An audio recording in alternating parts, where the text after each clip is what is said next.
et bienvenue dans votre trésor en Guadeloupe. Ravi de vous retrouver. Alors, premier roman publié, la précision est importante car réellement vous avez déjà écrit d'autres romans mais qui n'ont pas eu la chance d'être publiés. Ce fut compliqué d'arriver à ce stade.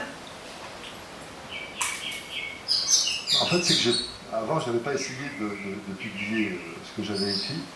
Et le Covid aidant, je suis allé au terme de cet exercice et je me suis amusé à expédier mon manuscrit à travers les grandes maisons d'édition françaises et j'ai eu la chance d'avoir 2 propositions et de pouvoir choisir celle qui me convenait le mieux.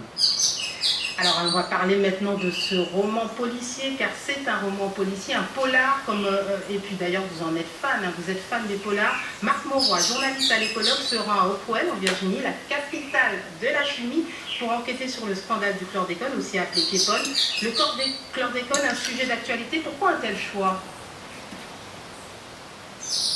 Vous savez que, comme moi, enfin, comme tous les Guadeloupéens, on a vécu tous les différents épisodes de ces 20 ou 30 dernières années sur le chlordécone, avec toutes les questions qu'ont levé cette histoire. Enfin, les rapports qui ont disparu du ministère de l'Agriculture, le Kepon devenu sous une autre marque fabriquée en France. Enfin, quand vous écoutez toute l'histoire, celle que l'on connaît de cet insecticide, on se rend compte qu'il y a plein de zones grises. Et quand on est, comme moi, un amateur de polar, ben on s'amuse à remplir les zones grises, à imaginer des gens qui sont à la manœuvre et des gens qui enquêtent, des gentils, des méchants, des meurtres, etc.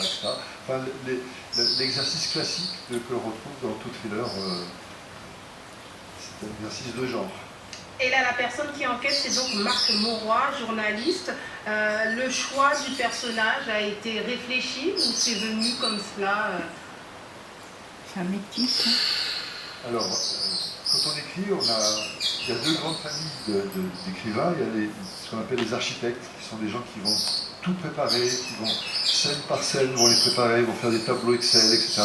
Et puis il y a une autre variété d'écrivains, si on peut dire, qui s'appelle des jardiniers, qui sont des gens qui partent un petit peu à l'aventure sans savoir ce que ça va devenir, mais qui se laissent mener par l'histoire et par leurs personnages. Moi, je fais partie plutôt de la 2e catégorie, et rien n'a été anticipé, c'est un chapitre après l'autre, et puis il manque un chapitre, on revient en arrière. C'est beaucoup plus long et beaucoup plus compliqué, mais on arrive à ce résultat-là. Un personnage qui est personnellement touché, hein, puisque un proche de sa famille est touché. Oui, il a un papa qui tombe malade, c'est un métis, sa maman est de métropole et son papa est guadeloupéen, et il va venir ici plus pour passer des vacances en sachant qu'il a un sujet sur le chlordécone à faire, mais enfin il revient voir sa famille et il se retrouve mêlé à toute cette horrible affaire qui a été et qui est toujours le chlordécone sous les Antilles. Alors au-delà de la fiction, on imagine que vous avez procédé à des recherches. Est-ce que ça a été long et complexe? Alors c'est long et complexe, oui, mais Internet nous aide aujourd'hui énormément. Par exemple, tous les procès qui ont suivi l'affaire d'Hopewell, hein, puisque c'est les premières grandes pollutions sont passées en Virginie, dans cette ville d'Hopewell, toutes les minutes du procès, vous les trouvez sur Internet. Donc c'est long, c'est fastidieux, mais on peut vraiment aujourd'hui avoir des renseignements très complets en travaillant un petit peu. Dernière question, est-ce qu'on peut imaginer une série autour de Marc Mauroy? J'y pense, j'essaye d'imaginer une suite, mais il est journaliste, donc il faut qu'il trouve un autre sujet quand il va revenir, puisqu'à la fin du roman il quitte la Guadeloupe. Quand il va revenir, il faut qu'il trouve un autre sujet. Je ne vous cache pas que j'y réfléchis beaucoup, mais je suis aussi sur 2 ou 3 autres projets, donc on verra. On va laisser mûrir tout ça.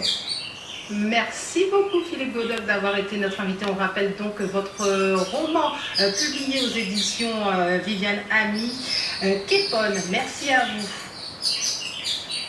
Allez, on poursuit avec notre rubrique du jeudi, Génération 2000.